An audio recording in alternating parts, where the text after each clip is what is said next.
BJP રાષ્ટ્રીય અધિવેશનમાં વડાપ્રધાન મોદી સંબોધન કરી રહ્યા છે, તો સીધા જ જઈશું ત્યાં। लेकिन वो सब सोच रहे, देख लें, विदेश नीति को लेकर बड़ी बड़ी बातें कही जाती थी। अभी मैं कुछ दिन पहले ही यूएई और कतर से जाकर के आया हूं।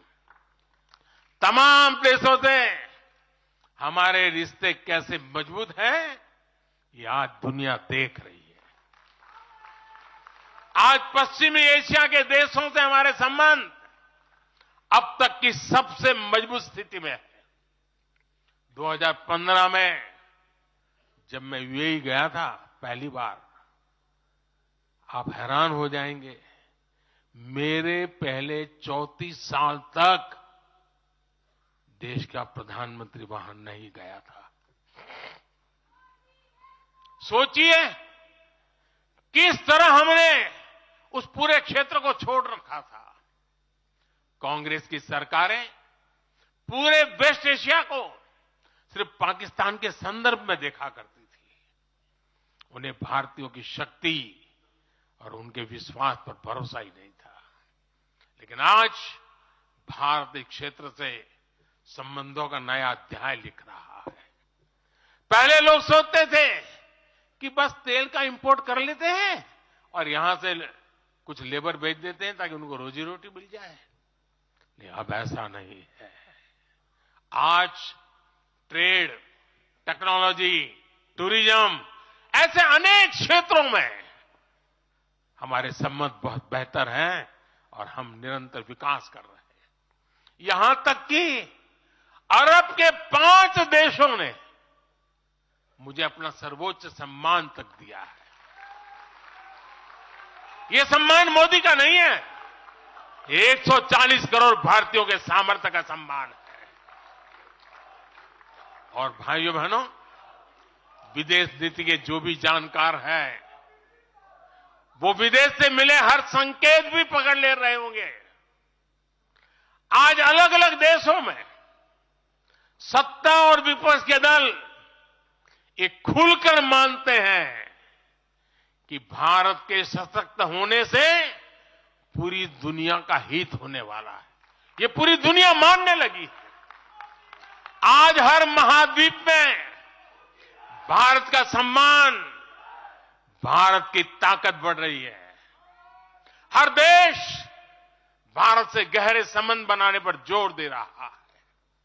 और इन सब के बीच कोई देश हमारी सरकार से बातचीत के लिए, आप जानकर के हैरान होंगे, अभी तो चुनाव बाकी है, लेकिन मेरे पास जुलाई, अगस्त, सितंबर के डेट पड़े हुए निमंत्रण दे करके। इसका अर्थ क्या है?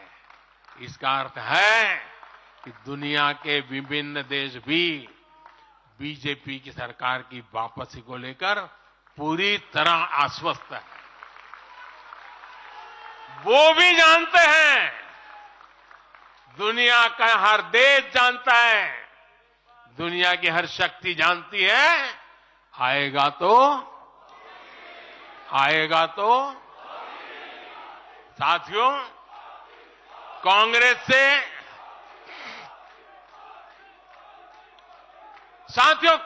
से देश को बचाना,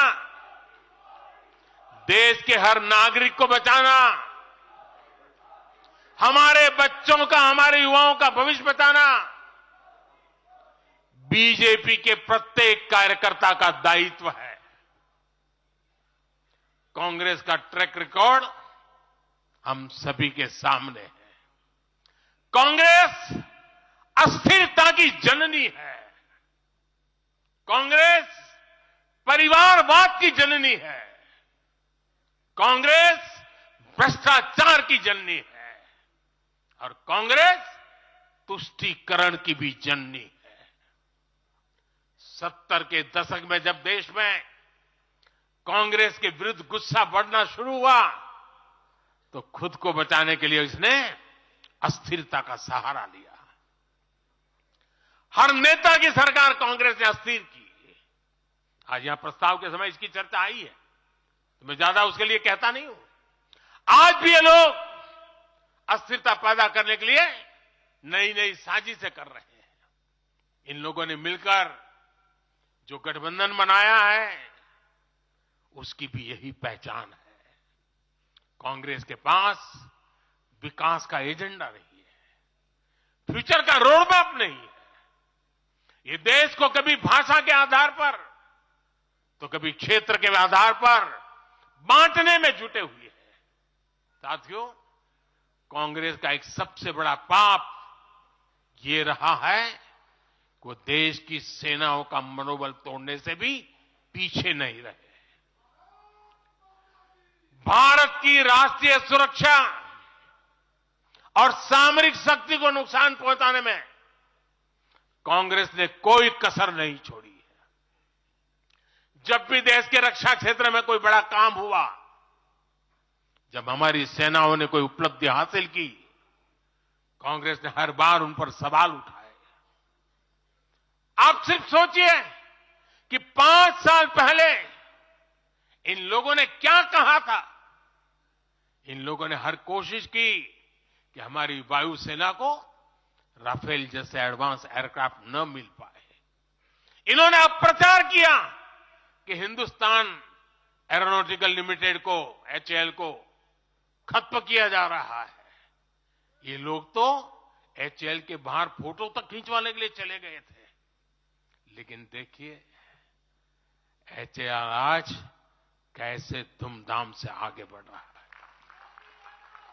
आज देखिए कितने सारे ऑर्डर आज उनके यहां बुक किए गए हैं।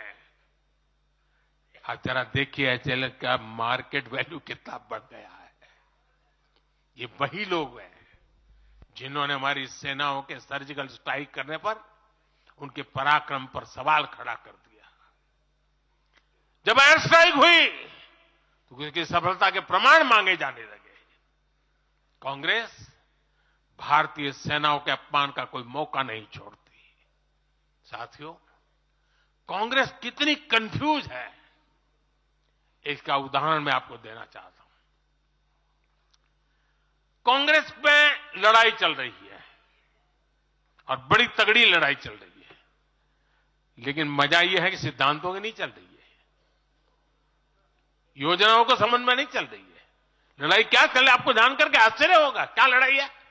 कांग्रेस में एक वर्ग है जो कहता है कि मोदी से तीखी नफरत करो, मोदी पर व्यक्तिगत आरोप लगाओ, मोदी की छवि खराब करने के लिए हर हथकंडे अपनाओ।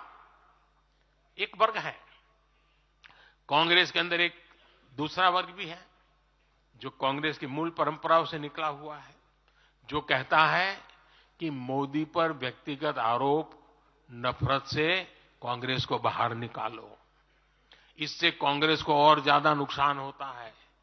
यानी कांग्रेस हमसे सैद्धांतिक मुद्दों पर लड़ाई नहीं लड़ रही है। कांग्रेस इतनी हताश है कि उसमें सैद्धांतिक विरोध, वैचारिक विरोध का साहस भी नहीं बचा। इसलिए गाली गलौज और मोदी पर झूठे आरोप ही उनका एकमात्र एजेंडा बन गया है। साथियों, लाल किले से मैंने कहा था यही समय है, यही समय है, यही समय है। भारत के इतिहास में आज वो समय आ गया है जब हमें अपने देश का भाग्य बदल देना है। और साथियों, मैंने देशवासियों को लाल किले से कहा था और आपको तो कई बार कह चुका हूं। मैंने देशवासियों को कहा था कि अगर आप 10 घंटे काम करेंगे तो मोदी 11 घंटे काम करेगा। अगर आप 12 घंटे काम करेंगे तो मैं 13 घंटे काम करूंगा। अगर आप 14 घंटा काम करेंगे तो मैं 15 घंटे काम करूंगा। मेरे साथियों, देश भर के मेरे कार्यकर्ताओं, देश भर के मेरे देश को उज्जवल भविष्य के लिए आशा लगाकर बैठे हुए लोगों से मैं कहना चाहूंगा, आने वाले 100 दिनों तक बीजेपी के हर कार्यकर्ता को अपने लिए नए लक्ष्य बनाने होंगे, उन्हें प्राप्त करना होगा। बीते वर्षों में भाजपा सरकार की योजनाओं का लाभ करोड़ों लाभार्थियों को मिला है। हमें हर लाभार्थी तक पहुंचना है। और मेरी एक व्यक्तिगत प्रार्थना है, करोगे? जरा हाथ ऊपर करके बताइए, करोगे? करोगे? हर लाभार्थी के पास जाइए, उनको कहना कि प्रधान सेवक नरेंद्र मोदी ने उन्हें प्रणाम कहा है।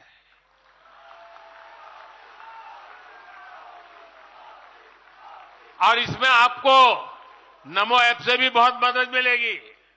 आप नमो ऐप के जरिए मेरा प्रणाम और मेरी चिट्ठी उन लाभार्थियों तक जरूर पहुंचाएंगे। किसी भी बूथ में एक भी फर्स्ट टाइम वोटर ऐसा ना हो जिस तक बीजेपी का कार्यकर्ता पहुंचा ना हो। आपको उन्हें पिछले 10 वर्षों के काम और आने वाले 5 वर्षों के प्लान, इसके विषय में जरूर बताना है। मैं आपको उन्हें नमो ऐप पर विकसित भारत का ब्रांड एम्बेसडर बनाने के लिए हमें उसको जोड़ना है। वो हमारा एम्बेसडर है। मतदान के दिन इन सभी मतदाताओं को बूथ पर लाकर हमें कमल निशान पर मतदान करवाना है और जहां एनडीए के साथी हो उनके निशान पर मतदान करवाना है। साथियों, हमें याद रखना है, हमें सिर्फ सरकार बनाने के लिए लोगों को नहीं जोड़ना, बल्कि देश बनाने के लिए भी तो लोगों को जोड़ना है। जो किसी भी कारण से अभी भी भाजपा से दूर है, उन तक हमें पहुंचना है। सबका साथ, सबका विकास ही हमारा मंत्र है। हमारे स्वतंत्रता सेनानियों ने जो सपने देखे थे, अब उन्हें पूरा करने का समय आ गया है। और इसके लिए भाजपा जरूरी है। इसके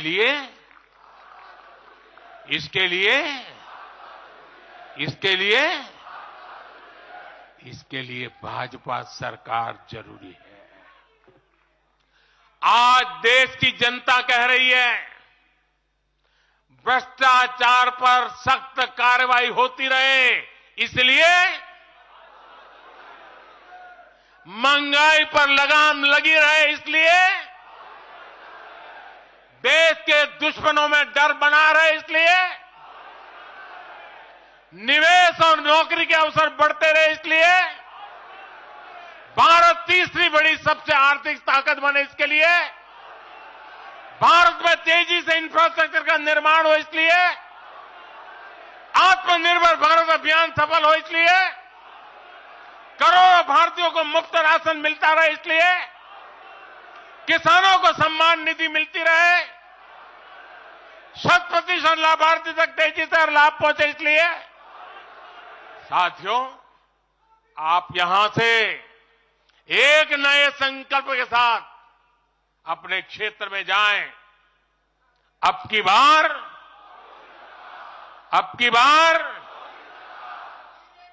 400 पार, अब की बार इस मिशन पर हमें जुट जाना है। आप सबको मेरी तरफ से अनेक अनेक शुभकामनाएं हैं। मेरे साथ बोले, भारत माता की, भारत माता की, भारत माता की। मैं समझता हूं अभी वंदे मातरम होने वाला है।